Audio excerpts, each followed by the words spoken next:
মামলা হবে, হামলা হবে, জেল খাটতে হবে। আরে ভাই, কোন মুসলমান হামলা, মামলা, জেল জরিমানার ভয় করতে পারে না। কোন মুমিন মুসলমানদের চিন্তা থাকবে এটা, আমি 500 বছর বাঁচতে চাই না বিড়ালের মতো, আমি সিংহের গর্জন দিয়ে আমি 5 মিনিট বাঁচতে চাই। কারা কারা রাজি আল্লাহর জমিনে আল্লাহর দ্বীনকে কায়েম করতে হবে? আমরা কখনো বাতিলের কাছে মাথা নত করব না। আর এরকম ভাবে বাংলার জমিনে কখনো রাম বাম তাদের আদর্শকে কায়েম করতে যাওয়া যাবে না। আমাদের সকলের একটাই সিদ্ধান্ত, সামনে আল কোরআনকে আমাদের প্রতিষ্ঠা করতে হবে। কারা কারা রাজি? 2 হাত উঠে আল্লাহকে দেখায় দেন।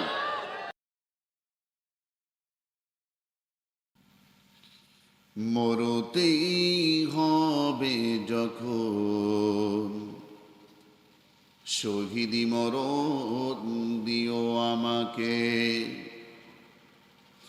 মরতেই হবে যখন, শহীদি মরণ দিও আমাকে।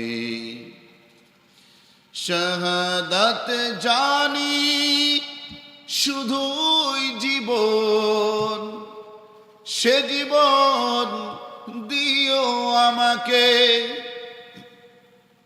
শাহাদাত জানি শুধুই জীবন, সে জীবন দিও আমাকে। মরতেই হবে যখন, শহীদি মরণ দিও আমাকে। সকলে বলি আমিন।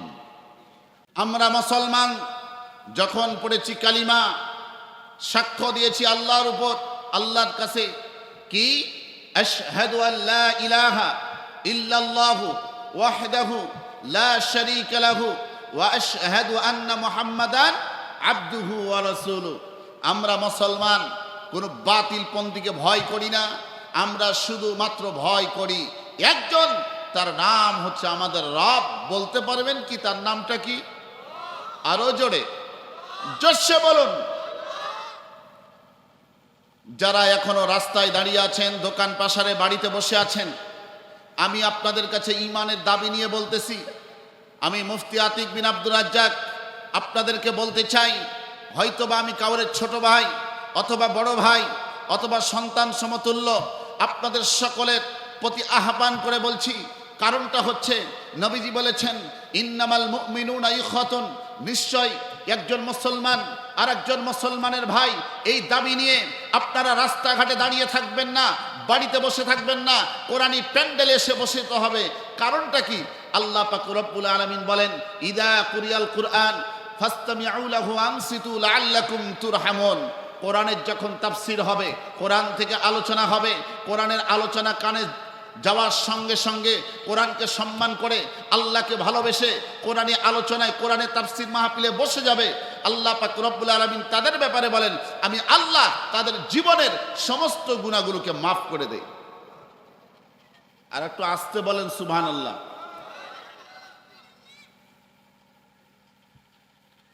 যারা মাহফিলে বসে যাবে, আল্লাহ তাদের ব্যাপারে বলেন, ফাউলাইকা ইউবাদদিলুল্লাহু সাইয়্যাতিহিম হাসানাত।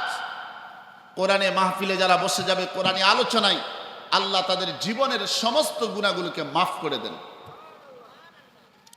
এটা শোনার পরে খুশি না বেজার? আল্লাহ বলছেন বাদদালা ইউবাদদিলু, আল্লাহ পরিবর্তন করে দেন। কি পরিবর্তন করেন? জীবনের গুনাহগুলো মাফ করে দিয়ে গুনার পরিবর্তে সওয়াব দ্বারা, নেকি দ্বারা তার আমল নামাই আল্লাহ লিপিবদ্ধ করে দেন।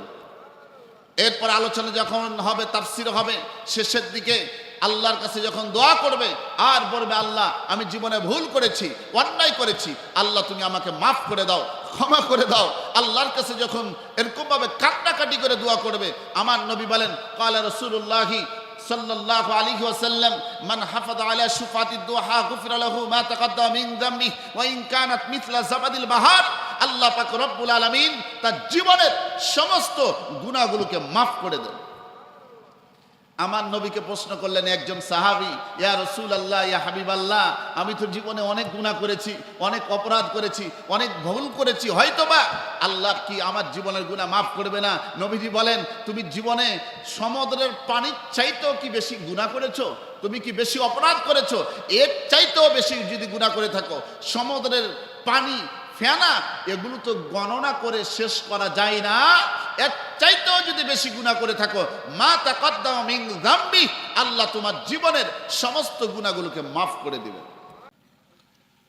সম্মানিত উপস্থিতি ও আল্লাহর বান্দা বান্দিরা, আমরা কি একটু চিন্তা করেছি আল্লাহ পাক রব্বুল আলামিন আমাদেরকে কি জন্য পৃথিবীতে পাঠালেন? এই চিন্তা যদি আমরা করতাম, তাহলে আমরা মেলায় অথবা দোকান পাশারে, রাস্তাঘাটে, বাড়িতে আমরা বসে থাকতে পারতাম না। কোরআনের আলোচনা যখন কানের মধ্যে চলে গেছে, তখন দুনিয়াকে লাথি মেরে আমরা কোরআনের কাছে আমরা ধরা দিতাম। আপনি যদি কোরআন পড়েন অথবা কোরআন যদি শ্রবণ করেন, আল্লাহ পাক রব্বুল আলামিন ঘোষণা দিলেন, তার হাবিব বলেন, ক্বালা রাসূলুল্লাহি সাল্লাল্লাহু আলাইহি ওয়াসাল্লাম, মান ক্বারাআ হারফাম মিন কিতাবিল্লাহ ফালাহু বিআশরি আমসালিহা লা ইয়াকুলু আলিফ লাম মিম ওয়ালাকিন হারফুন ওয়া লাম হারফুন ওয়া মিম হারফুন। নবীজি বলেন, কোরআনী মাহফিলে যারা বসবে আর কোরআন যারা পড়বে, যারা কোরআন শ্রবণ করবে, আল্লাহ পাক রব্বুল আলামিন প্রত্যেকটা হরফের বিনিময়ে আল্লাহ তাআলা 10টা করে নেকি লিপিবদ্ধ করে দিবেন। যতগুলো হরফ তেলাওয়াত হবে, যতগুলো আয়াত তেলাওয়াত হবে, প্রত্যেকটা হরফে কতগুলো নেকি? কতগুলো? আর যারা কোরআন থেকে তাফসীর করে, কোরআন থেকে যারা কথা বলে, তারা সত্য বলে। কি বলেন? কোরআন থেকে যারা কথা বলে তারা সত্য কথা বলে। তাহলে আমাদের কোথা থেকে কথা বলতে হবে? কোরআন থেকে কিচ্ছা কাহিনী চলবে না। চলবে কি? মুসলমান ভাইরা, এবার আসেন আমরা একটু চিন্তা করি, আল্লাহ পাক রব্বুল আলামিন কি জন্য আমাদেরকে পৃথিবীতে পাঠালেন? আমার আয়াতের দিকে পরে যায়, আগে আপনাদের অন্তরটাকে একটু পরিবর্তন করার জন্য চেষ্টা করি। আল্লাহ পাক রব্বুল আলামিন কি বলছেন? আমার আল্লাহ বলেন, ও চাঁপাইনবাবগঞ্জ সদর এলাকার মুসলমানেরা, ও বাংলাদেশের মুসলমানেরা, আল্লাহ পাক রব্বুল আলামিন বলেন, আমি আল্লাহ তাআলা তোমাদেরকে পৃথিবীর জমিনে পাঠালাম আমি আল্লাহর হুকুম মানার জন্য, আমি আল্লাহর আইন মানার জন্য। কার আইন? কথা বলতে হবে, কার আইন? এবার ছোট্ট আপনাদেরকে একটা প্রশ্ন করি, বলুন তো দেখি, এই জমিনের মালিক কে? জোরে বলতে হবে, জমিনের মালিক কে? আসমানের মালিক কে? আপনার আমার মালিক কে? সব কিছুর মালিক যদি হন আমার আল্লাহ, তাহলে এই জমিনে আইন চলবে কার? আমার আল্লাহ বলেন, وَمَنْ أَعْرَضَ عَنْ ذِكْرِي فَإِنَّ لَهُ مَعِيشَةً ضَنكًا وَنَحْشُرُهُ يَوْمَ الْقِيَامَةِ أَعْمَى। আসমান আল্লাহর, জমিন আল্লাহর, আপনি আমিও আল্লাহ। আমাদেরকে সৃষ্টি করেছেন কে? কে সৃষ্টি করছেন? আল্লাহ আমাদের সৃষ্টিকর্তা। আমাদেরকে খাবার দেন, রিজিক দেন, তার নামটা কি? আল্লাহ। এই বিশ্বাস যারা করেছেন তারা মুসলমান, ইমান আছে। আর এই বিশ্বাস যারা করে নাই, তাদের ইমান নাই, তাদের ইমানটা চলে গেছে না বিশ্বাস করার কারণে। ও মুসলমান ভাইরা, এবার আসুন, আল্লাহ পাক রব্বুল আলামিন কত সুন্দর করে বললেন, এই সব কিছু আমি আল্লাহর, তাহলে আইন চলবে আমি আল্লাহর। আমার আল্লাহ পাক রব্বুল আলামিন সূরা যারিয়াতের 56 নম্বর আয়াতে বললেন কি? আমি আল্লাহর ইবাদতের জন্য আমি মানুষ এবং জিন জাতিকে আমি আল্লাহ সৃষ্টি করেছি। আর এক আয়াতে আল্লাহ বলছেন 9 নম্বর পারার 13 নম্বর পৃষ্ঠার 1 নম্বর লাইন আমার আল্লাহ বলেন, মানুষ এবং জিন জাতির মধ্য থেকে আমরা যারা মানুষ আছি, মানুষের মধ্যে বেশিরভাগ মানুষ তাদেরকে আল্লাহ দিবেন জাহান্নামে। জোরে বলেন কোথায়? জাহান্নামে দিবে। আমার আল্লাহ বলেন, ওয়ালাকাদ যারানা লিজাহান্নামা কাসীরাম মিনাল জিন্নি ওয়াল ইনস লাহুম কুলুবুন লা ইয়াফকাহুনা বিহা ওয়া লাহুম আ'য়ুনুন লা ইউবসিরুনা বিহা। কত সুন্দর করে আল্লাহ বলেন, ওয়ালাকাদ যারানা। লাকাদ মানে বেশি, লাকাদ মানে অধিক। আমার আল্লাহ বললেন, ওয়ালাকাদ যারানা লিজাহান্নামা কাসীরাম মিনাল জিন্নি ওয়াল ইনস, মানুষ এবং জিন জাতির মধ্য থেকে বেশিরভাগ তাদেরকে আমি আল্লাহ দিব জাহান্নামে। কোথায়? জাহান্নামে দিবেন। আমরা কি জাহান্নামে যেতে চাই? যেতে চাই? কোথায় যেতে চাই? কোথায়? জান্নাতে যেতে চায়। এবার আসেন, যারা জান্নাতে যেতে চান তারা রাস্তায় দাঁড়িয়ে থাকবেন না, দোকান পাশারে দাঁড়িয়ে থাকবেন না, বাড়িতে বসে থাকবেন না, জান্নাতের রাস্তায় জান্নাতের পথে আসতে হবে। এবার আল্লাহ কি বলেন? আমি বেশিরভাগ মানুষ আমি আল্লাহ জান্নাতে জাহান্নামে দিব। কাদেরকে জাহান্নামে দিব? লাহুম কুলুবুন লা ইয়াফকাহুনা বিহা। আমি আল্লাহ অন্তর দিয়েছি, কলব দিয়েছি, বুঝার মতো শক্তি দিয়েছি, মেধা দিয়েছি। এটা দ্বারা কোনটা ভালো, কোনটা মন্দ, কোনটা খারাপ কাজ, কোনটা ভালো কাজ, এটা তোমরা কি করবা? যাচাই বাছাই করে তোমরা সেই পথে চলবে। কোরআন সবচেয়ে আসমান জমিনের মধ্যে নিখুঁত একটা কিতাব। কি বলেন? আমার নবী বলেন, ও দুনিয়ার মানুষেরা, ও মুসলমানেরা, তোমরা যদি দুইটা জিনিসকে যদি আঁকড়ায় ধরো, দুইটা জিনিসকে যদি শক্ত করে ধরো, তোমরা কখনো পথভ্রষ্ট হবে না, হবে না, হবে না। তোমরা সঠিক পথে থাকবে। বলি আল্লাহু আকবার। দুইটা জিনিস কি কি? আমার নবী বিশ্ব নবী বলেন, ক্বালা রাসূলুল্লাহ সাল্লাল্লাহু আলাইহি ওয়াসাল্লাম, তারাকতু ফিকুম আমরাইন লান তাদিল্লু মা তামাসসাকতুম বিহিমা, কিতাবাল্লাহ ওয়া সুন্নাত রাসূলি। নাম্বার 1, একটা হচ্ছে আল্লাহর কিতাব। 1 নম্বর কি? আল্লাহর কিতাব। তার নাম কি?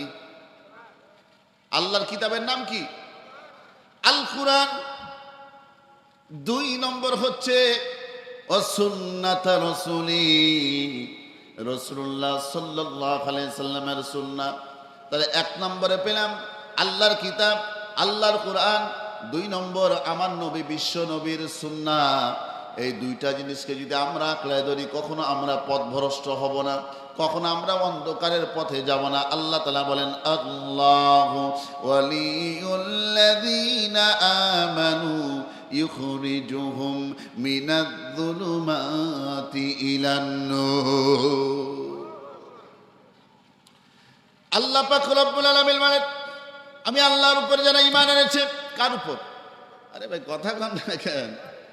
আল্লাহর উপর যারা ঈমান এনেছে এবং আল্লাহর পথে যারা চলে, অর্থাৎ দুইটি যে আল্লাহর নবী আদেশ করেছেন, একটা আল্লাহর কিতাব আর একটা রাসূলুল্লাহ সাল্লাল্লাহু আলাইহি সাল্লামের সুন্নাহ।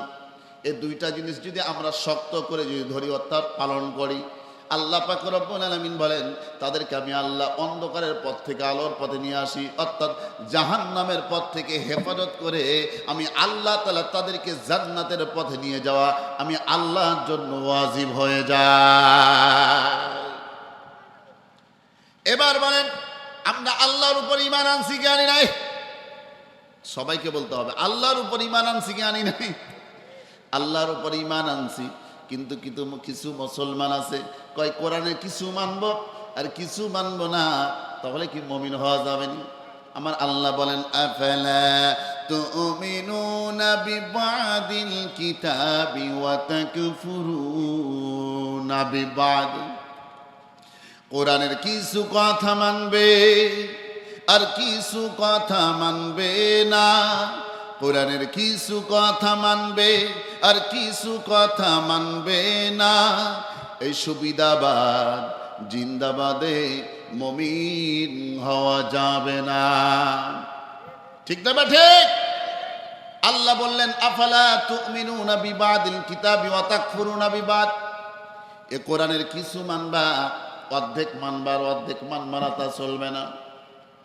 কিছু মানুষ আছে শুধু মনে করে নামাজ পড়লে আমি মুসলমান, আছে না নাই? আমি রোজা করি তাই মুসলমান। আমার চাইতে পৃথিবীর জমিনে আর কে ভালো মানুষ আছে? আমি মসজিদে যে 5 ওয়াক্ত নামাজ জামাতের সাথে আদায় করি, বরঞ্চ সেই মানুষটার খোঁজ খবর যদি নেওয়া যায় তাহলে দেখা যায় সুদের সাথে জড়িত আছে।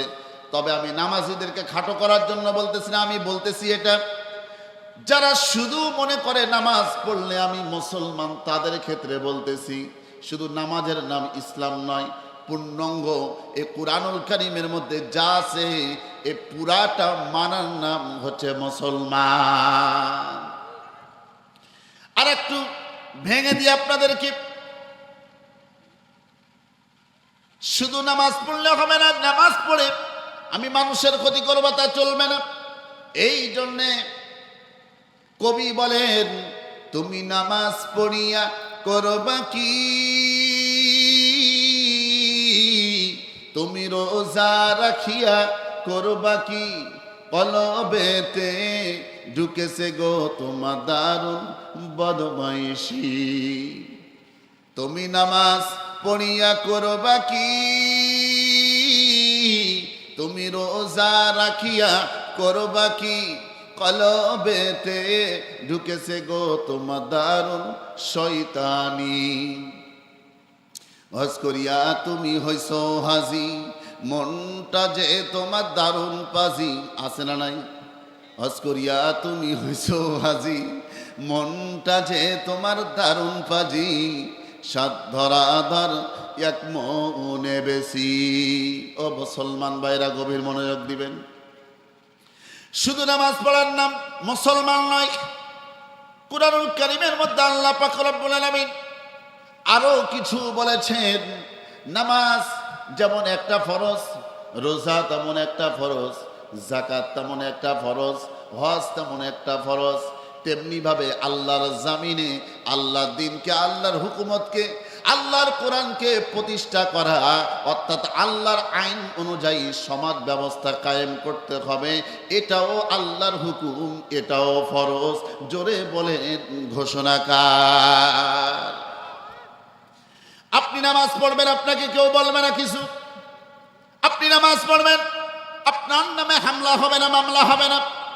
আপনি রোজা করবেন, আপনার নামে হামলা হবে না, মামলা হবে না। আপনি রোজা করবেন, আপনার নামে হামলা হবে না, মামলা হবে না, রিমান্ড হবে না। আপনি হজ করবেন, আপনার নামে হামলা হবে না, মামলা হবে না, আপনাকে রিমান্ডে যেতে হবে না।